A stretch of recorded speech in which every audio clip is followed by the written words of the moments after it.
आज हम समास के बारे में पढ़ते हैं। देखिए, समास क्या होता है। संस्कृत में हम शब्द को पद कहते हैं। प्रत्येक पद का अपना अपना अर्थ होता है। यानी कि एक शब्द हुआ, दूसरा शब्द हुआ, तीसरा शब्द हुआ, हर शब्द के अपने अपने अर्थ होते हैं। जब ये अलग अलग अर्थ वाले पद मिलकर एक नए अर्थ वाला शब्द बनाते हैं, उसे हम समास कहते हैं। जब ये अलग अलग अर्थ वाले शब्द जो हैं वो मिलकर एक नए अर्थ वाला पद बनाते हैं तो उसको हम समास कहते हैं। जैसे कि देखो, यहाँ पर एक पद है राज और दूसरा पद है पुत्र। अब दोनों पद मिलकर एक नए अर्थ वाला शब्द बना है राजपुत्र। यानी कि राज का अर्थ होता है राजा से संबंधित और पुत्र का अर्थ होता है पुत्र, लेकिन राजपुत्र बोलने से उसका अर्थ होता है राजा का पुत्र। तो इस प्रकार के बने शब्द को हम क्या बोलेंगे? ये समास हो गया।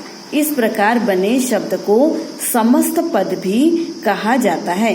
ये हुआ समस्त पद और ये हुआ समास विग्रह। तो इसका विग्रह कैसे होगा? राजा का पुत्र। अब इसका विग्रह कैसे करते हैं उसी के बारे में आज हम लोग पढ़ते हैं। पहले समास के प्रकार को देखते हैं। समास के 4 प्रमुख भेद होते हैं। 4 प्रमुख भेद होते हैं। इसमें देखो, पहला है अव्ययी भाव समास, दूसरा तत्पुरुष समास, इसमें कर्मधारय तथा द्विगु समास इसी में सम्मिलित है। तीसरा है द्वंद्व समास और चौथा है बहुब्रीहि समास। अब हम क्रम से देखेंगे। सबसे पहले आप लोग देखेंगे तत्पुरुष समास। अब तत्पुरुष समास जो होता है वो विभक्तियों पर आधारित होता है। इसलिए देखो, इस समास में यानी तत्पुरुष समास में उत्तर पद प्रधान होता है। अब उत्तर पद किसको कहते हैं? देखो, अब जैसे ये राज है एक पद और पुत्र है एक पद, तो राज पहले है तो इसको पूर्व पद कहा जाएगा और पुत्र जो है वो उत्तर पद कहा जाएगा। तो ये उत्तर पद जो है वो प्रधान होता है। तो तत्पुरुष समास में उत्तर पद प्रधान होता है तथा दोनों पदों के मध्य, जैसे ये दोनों पद हैं, उन दोनों के मध्य में विभक्तियां छिपी होती है, अर्थात कारक छिपे होते हैं। तो कारक कितने होते हैं ये सबको पता है। प्रथमा, द्वितीय, तृतीय, चतुर्थी, कर्ता ने कर्म को करण से, ये कारक का जो भाव है वो छिपा होता है। इसलिए विभक्तियों के अनुसार हम इसे 6 भागों में या 6 प्रकारों में हम लोग इसको पढ़ते हैं। अब देखो, जो कारक होते हैं वो इसके लिए याद होना आवश्यक है। अब कारक जो होते हैं, प्रथमा विभक्ति जो होती है वो कर्ता होती है। तो द्वितीय से शुरू करते हैं। देखिए, द्वितीय। अब द्वितीय कर्म, इसका अर्थ होता है को। तो जब हम लोग विग्रह करते हैं तब हम लोग द्वितीय विभक्ति का प्रयोग करते हैं, तो हम कहते हैं कि यहाँ पर द्वितीय तत्पुरुष समास है। इसी प्रकार तृतीय का प्रयोग करते हैं, यानी कि से के द्वारा का भाव आता है, तो वहाँ पर हम लोग तृतीय तत्पुरुष कहते हैं। इसी प्रकार जब हम लोग दोनों पदों के मध्य चतुर्थी यानी संप्रदान को के लिए ये अर्थ छिपा होता है, तो वहाँ पर चतुर्थी तत्पुरुष समास होता है। पंचमी यानी कि अपादान, तो से अलग होने का भाव, अगर दोनों पदों के बीच से अलग होने का भाव छिपा होता है तो वहाँ पर पंचमी तत्पुरुष समास होता है। इसी प्रकार षष्ठी यानी कि संबंध, दोनों पदों के मध्य काके की या रा रे री ये अर्थ छिपा होता है, तो वहाँ पर षष्ठी तत्पुरुष समास होता है। इसी प्रकार सप्तमी यानी कि अधिकरण, दोनों पदों के मध्य में पर ये भाव छिपा होता है, तो वहाँ पर सप्तमी तत्पुरुष समास होता है। तो यहाँ देखिए, ये कारक जो है वो बच्चों को याद होने आवश्यक है। इनके आधार पर ही तत्पुरुष समास का विग्रह किया जाता है। अब हम देखेंगे, सबसे पहले हम द्वितीय तत्पुरुष को हम देखते हैं कि द्वितीय तत्पुरुष को हम किस ढंग से यहाँ पर समझ सकते हैं। देखिए, द्वितीया तत्पुरुष समास, यानी कि दो पद हैं तो पहले पद में द्वितीया विभक्ति का प्रयोग किया जाएगा। पहले पद में द्वितीया विभक्ति का प्रयोग किया जाएगा तो वहाँ पर होगा द्वितीया तत्पुरुष समास। देखते हैं यहाँ पर, ये देखिए द्वितीया तत्पुरुष समास। तो दो पद हैं, इसमें पहले पद में द्वितीया विभक्ति का प्रयोग करते हैं और दूसरी ओर जैसे दूसरे पद में श्रितः हो सकता है, अतीतः, पतितः, गत, प्राप्तः, आपन्नः, गामी आदि कुछ भी हो सकता है। इसके अर्थ के आधार पर देखो, उदाहरण देखो, ग्राम गतः। अब इसमें ग्राम एक पद है और गत, ग्राम एक पद है और गतः दूसरा पद है। तो पहले पद में पहला पद जो है उसमें हम लोग द्वितीय का प्रयोग करते हैं। तो अब इसका प्रयोग करेंगे तो क्या बना, इसका विग्रह बना ग्रामम गतः, ये हुआ इसका विग्रह। और ग्राम गतः जो हुआ वो समस्त पद हुआ। तो ग्राम गतः इसका जब हम लोग विग्रह करते हैं तो बना ग्रामम गतः। इसका अर्थ क्या हुआ देखो, गांव को गया, यानी कि कोई भी व्यक्ति जहां जाता है उसमें हमेशा द्वितीय का प्रयोग होता है। यहाँ देखो दूसरा एग्जाम्पल देखेंगे, कृष्ण श्रितः। तो पहले पद में हमने द्वितीय का प्रयोग किया, कृष्णम श्रितः, यानी कृष्ण का आश्रय लेने वाला। तो श्रितः के साथ हमेशा द्वितीय का प्रयोग होता है। अब यहाँ पे देखो कूप पतितः, कूपम पतितः, कूपम में द्वितीय का प्रयोग किया गया। कुएं में गिरा, अब यहाँ पे हम लोग कुएं में गिरा में बोल रहे हैं, परंतु यहाँ पर जहां जाकर मिलता है उस वहां हमेशा उसमें जिसमें मिलेगा उसमें द्वितीय का प्रयोग होता है। इसलिए कुछ भी पत्रम कूपम पतितः, यानी कि पत्ता जो है वो कुएं में गिरा तो कूपम पतितः ये इसका विग्रह किया जाएगा। विद्यालय गामी, यानी कि विद्यालय में जाके मिल गया वो, विद्यालय गामी विद्यालय जाने वाला, तो विद्यालयम गामी विद्यालय को जाने वाला। दुखातीतः, दुखम अतीतः, दुख से परे गया हुआ। जीविकापन्नः, जीविकाम आपन्नः, यानी जीविका को पाने वाला। तो देखिए इन सारे शब्दों में हमने पहले पद में द्वितीय विभक्ति, जैसे इसका विग्रह करते समय पहले पद में हमने द्वितीय विभक्ति का प्रयोग किया, इसलिए यहाँ पर द्वितीय तत्पुरुष हुआ।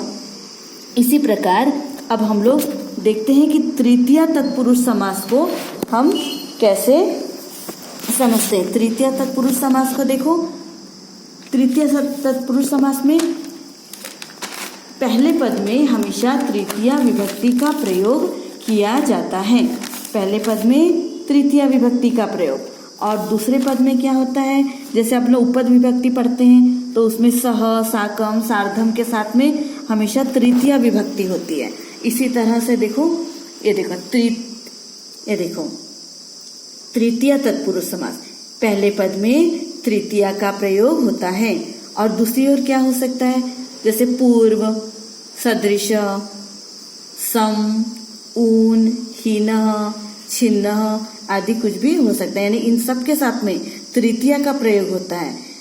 अब देखो सप्ताह पूर्व, सप्ताह से पूर्व, तो सप्ताहेन पूर्व हो, तो सप्ताहेन में हमने तृतीय विभक्ति का प्रयोग किया, सप्ताह से पूर्व। इसी प्रकार देखो मात्र सदृशः, तो माता की तृतीय क्या होती है, मात्रा, मात्रा सदृशः, माता के समान, माता के सदृश। क्षुधा समम, क्षुधा यानी भूख, तो क्षुधा की आकारण चल रही है तो क्षुधया समम, भूख के साथ। तत्कृतम, तत् उसके द्वारा किया गया, तो तेन कृतम उसके द्वारा किया गया। नख भिन्नः, नख यानी नाखून, भिन्न यानी काटा गया, तो नाखूनों के द्वारा काटा गया। नखै भिन्नः यानी नाखूनों से काटा गया। इसी प्रकार देखते हैं आगे, दैव रक्षितः, दैव यानी भाग्य, दैवेन रक्षित, भाग्य के द्वारा रक्षा किया गया। राम हतः, रामेण हतः, राम के द्वारा मारा गया। सुख युक्तः, सुख से युक्त, सुखेन युक्तः। कालिदास रचितम, कालिदास के द्वारा रचा गया, तो कालिदासेन रचितम, कालिदास द्वारा रचित। इसी प्रकार देखो धनहीनः, धनेन हीनः, धन से हीन। तो यहाँ पे देखो पहले पद में हमने तृतीया विभक्ति का प्रयोग किया है और इसका विग्रह किया है, इसलिए यहाँ पर तृतीया तत्पुरुष समास है। इसी तरह देखो चतुर्थी तत्पुरुष समास। अब पहले पद में चतुर्थी विभक्ति का प्रयोग होता है, यानी कि हम जब इसका विग्रह करते हैं तो हम पहले पद में चतुर्थी विभक्ति का प्रयोग करते हैं। और दूसरे पद में देखो क्या हो सकता है, अर्थ, बलि, लोभ, हित, सुख, रक्षित आदि हो सकते हैं। अब इसके शब्द कैसे होंगे देखो, जैसे लिखा है यहाँ पे जनहितम, जन एक पद है और हित एक पद है, लोगों के लिए हित।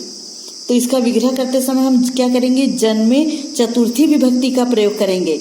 जनेभ्यः हितम, यानी लोगों के लिए हित।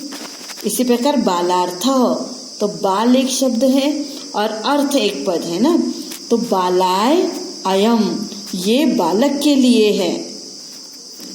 भूत बलि, अब भूत बलि का अर्थ क्या होता है देखो, भूत यानी कोई भी जीव या प्राणी, बलि यानी अन्न या भोजन, यानी कि प्राणियों के लिए भोजन।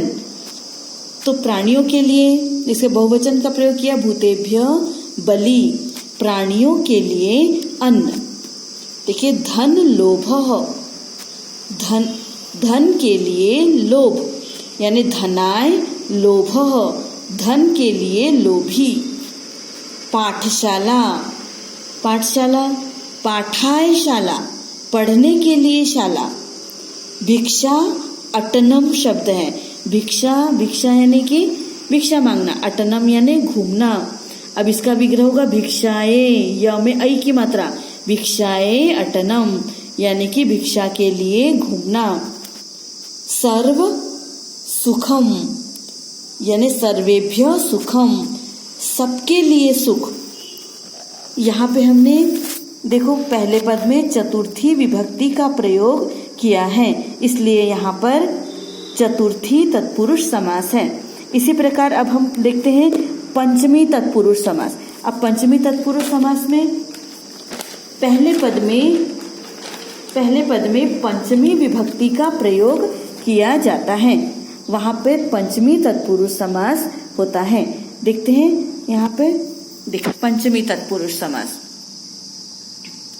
पंचमी पहले पद में पंचमी विभक्ति का प्रयोग होता है। पंचमी विभक्ति का प्रयोग होता है यानी अलग होने का भाव हो, तो वहां पे हम लोग पंचमी का प्रयोग करते हैं। अब देखो अपेतः, मुक्तः, च्युतः, पतितः, अपत्रस्तः, भयम आदि, इन सब के साथ में पंचमी का प्रयोग होता है, इसलिए यहाँ पे पंचमी लगाकर हम लोग इसका विग्रह करेंगे। देखो वृक्ष पतितः, वृक्ष से गिरा, तो वृक्ष से अलग होने का भाव है, तो हम विग्रह करेंगे वृक्षात पतितः, वृक्ष से गिरा हुआ। आलस्य मुक्तः, वो आलस्य से मुक्त हो गया, मतलब अलग हो गया, तो आलस्यात मुक्तः, आलस्य से मुक्त। चौर भयम, हमने उपपद विभक्ति में पढ़ा था कि विभेति भी धातु के साथ में हमेशा पंचमी का प्रयोग होता है, तो यहाँ भी देखो चौरात भयम, चोर से डर। पद च्युतः, च्युतः यानी हटा देना, उसको वहां से निकाल देना, तो पदात च्युतः यानी पद से हटाया हुआ। सुखापेतः, सुखात अपेतः, अपेतः यानी वंचित, जो सुख से वंचित है, जो सुख से अलग है वो। धर्म भ्रष्टः, जो धर्म से भ्रष्ट है वो, इसका विग्रह होगा धर्मात भ्रष्टः। इसी तरह तरंगाप त्रस्तः, तरंगेभ्यः, अपत्रस्तः मतलब होता है डरा हुआ, तो तरंगेभ्य अपत्रस्तः, लहरों से डरा हुआ। तो इन सब में हमने देखो पहले पद में हमने विग्रह करते समय पंचमी विभक्ति का प्रयोग किया है, इसलिए यहाँ पर पंचमी तत्पुरुष समास होगा। इसी तरह हम देखते हैं हम षष्ठी विभक्ति का प्रयोग। षष्ठी विभक्ति का प्रयोग हम पहले पद में षष्ठी विभक्ति का प्रयोग करते हैं, वहां पर षष्ठी तत्पुरुष समास होता है। षष्ठी तत्पुरुष समास में का, के, की और रा, रे, री, इन सबका, का, के, की, रा, रे, री, इन सबका यहाँ पर ये अर्थ यहाँ पर छिपा हुआ होगा, वहाँ पर षष्ठी तत्पुरुष समास होगा। अब यहाँ देखते हैं हम लोग षष्ठी तत्पुरुष समास। पहले पद में हम लोग षष्ठी विभक्ति का प्रयोग करेंगे। अब देखिए इसमें दूरदर्शन कार्यक्रम हो, तो दूरदर्शन के कार्यक्रम, तो दूरदर्शन से जब पहले पद में हम क्या करेंगे षष्ठी विभक्ति लगाएंगे, तो दूरदर्शनस्य कार्यक्रम हो। क्रीडा क्षेत्रे, तो क्रीडायाः क्षेत्रे। जीवन रक्षा, जीवनस्य रक्षा मतलब जीवन की रक्षा। राष्ट्रपति, राष्ट्र का पति, राष्ट्रस्य पति। राजपुत्रः, तो राजा के शब्द रूप चलते हैं तो षष्ठी में आता है राज्ञः, तो राज्ञः पुत्रः। देवराजः, देवताओं का राजा, तो देवानाम राजा। मातृवचनम, माता के वचन, तो मातृ की शब्द रूप चलेंगे तो उसकी षष्ठी आती है मातुः, मातुः वचनम। सुरेशः, सूर्य यानी देवता, ईशः मतलब उनका राजा, देवताओं का राजा, तो सुराणाम ईशः। हिमालयः, हिम का आलय, हिमस्य आलयः। राम वचनम, रामस्य वचनम। परोपकारः, परेशान उपकारः, दूसरों का उपकार। शत संख्या, शत की संख्या, 100 की संख्या, तो शतस्य संख्या। यह हमने विग्रह करते समय पहले पद में षष्ठी विभक्ति का प्रयोग किया है, इसलिए यहाँ पे षष्ठी विभक्ति तत्पुरुष होगा। इसी तरह अब हम देखते हैं यहाँ पर सप्तमी विभक्ति, सप्तमी तत्पुरुष समास। सप्तमी तत्पुरुष समास है तो देखिए पहले पद में हमेशा सप्तमी विभक्ति का प्रयोग किया जाता है, और दूसरे पद में क्या होता है देखो, दूसरे पद में कुशल, निपुण, प्रवीण, सिद्ध, धूर्तः, पटु, बंधः, मग्नः आदि कोई भी हो सकते हैं जिनके साथ में सप्तमी विभक्ति का प्रयोग होता है। ऐसे सारे शब्द इसमें शामिल हो सकते हैं। अब यहाँ पे देखेंगे कार्य कुशलः, इसका अर्थ होता है कार्य में कुशल, तो कार्य में हमने सप्तमी का प्रयोग किया, कार्ये कुशलः, इसका अर्थ हुआ कार्य में कुशल। शास्त्र निपुणः, अब पहले पद में हमने सप्तमी का प्रयोग किए, शास्त्रे निपुणः, इसका अर्थ हुआ शास्त्र में निपुण। अब देखो क्रीड़ा प्रवीणः, अब क्रीड़ा शब्द जो है वो रमा आकारांत चलता है, रमा के समान चलेगा, तो इसकी सप्तमी होगी क्रीड़ायाम, क्रीड़ायाम प्रवीणः यानी खेल में प्रवीण। चक्रबद्धः, चक्र में बंधा हुआ, तो चक्रे बद्धः, चक्र में बंधा हुआ। कार्यपटु, कार्य में पटु, पटु मतलब भी कुशल होता है, तो कार्ये पटु, तो कार्य में कुशल है वो, कार्य में पटु है। जल मग्नः, जले मग्नः, पानी में मग्न है जो जल में डूबा हुआ है, जल में डूबा हुआ, जल में मग्न। उसी तरह धर्म रतः, धर्म में जो लगा हुआ है, तो धर्म में, तो धर्म में इसकी सप्तमी होगी धर्मे रतः, धर्म में लगा हुआ, धर्म में संलग्न। अब यहाँ देखते हैं, हमने तत्पुरुष समास के सप्तमी विभक्ति तक का प्रयोग हमने सीख लिया। अब परीक्षा में किस तरीके से आता है, देखिए, अगर यहाँ परीक्षा में वाक्य दिए रहते हैं और उस वाक्य में अगर विग्रह दिया होता है तो हमको समस्त पद लिखना होता है, और समस्त पद दिया होता है तो हमको उसका विग्रह लिखना होता है। तो इस तरह से हम लोग समझकर इसका विग्रह करते हैं।